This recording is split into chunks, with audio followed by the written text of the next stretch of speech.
Guys, Assalamualaikum, welcome back to my channel.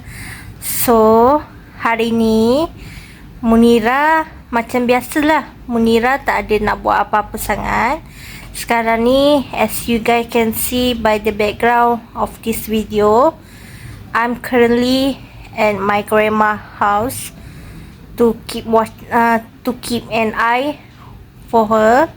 So that's why the background of this video is a bit different than my another video.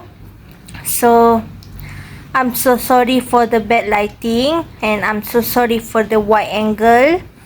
So sorry for everything. Okay, so hari ni Munira, tadi siang Munira ada saudara mara Munira datang ke rumah nenek Munira untuk jenguk nenek Munira, dan sekarang ni Munira tengah tunggu sampai malam, tengah tunggu mak ayah Munira untuk pick up Munira balik sampai pakcik Munira balik ke rumah, and then Munira balik ke rumah, and then lepas tu kita macam biasalah kita tidur.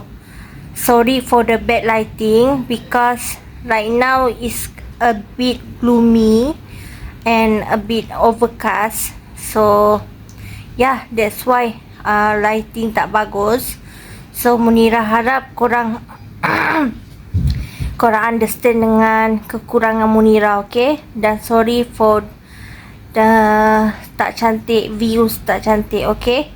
Munira tak ada nak cakap apa banyak sangat sebabnya as usual Munira tak tahu nak cakap apa, dan Munira tak tahu nak buat video apa. Jadi yang boleh Munira buat adalah dengan Munira bercakap dengan korang. Dan itu je lah cerita apa hari Munira, apa yang berlaku dekat hari Munira, apa yang berlaku dekat hari ni lah, macam tu. Lagi Munira nak cakap, Munira baru baik daripada demam, baru baik daripada pening. Adalah sikit-sikit pening pagi tadi, macam pagi tadi ada sakit-sakit badan sikit, tapi Alhamdulillah semuanya bagus, semuanya sihat-sihat belaka. Dan sekarang ni Munira tengah on duty untuk menjaga nenek Munira pula.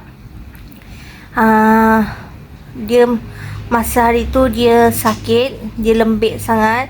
Jadi Munira terpaksa bawa dia pergi hospital untuk check up, dan Munira harap tak ada apa-apa lah, cuma ada jangkitan kuman saja dekat paru-paru dia ataupun jantung. Munira tak sure, tapi yang penting dia dah okey sikit, dah ceria dan segar untuk jalani hari-hari yang biasa. So sekarang ni adik Munira pula yang sakit, sebabnya adik Munira antibody dia tak kuat sangat, jadi dia lemah. Jadi sebab tu dia sakit. Sekarang ni musim sekarang ni dekat Malaysia musim demam, musim sakit. Jadi Munira nak korang berhati-hati dekat luar sana dan jauhkan dari makanan-makanan sejuk, makanan berminyak semua, okey? Munira cakap bukan untuk diri Munira saja, tapi untuk korang semua. Okey lah, Munira nak cakap itu je. Nanti Munira akan sambung lagi pada next episode akan datang. Okey, bye-bye. Assalamualaikum.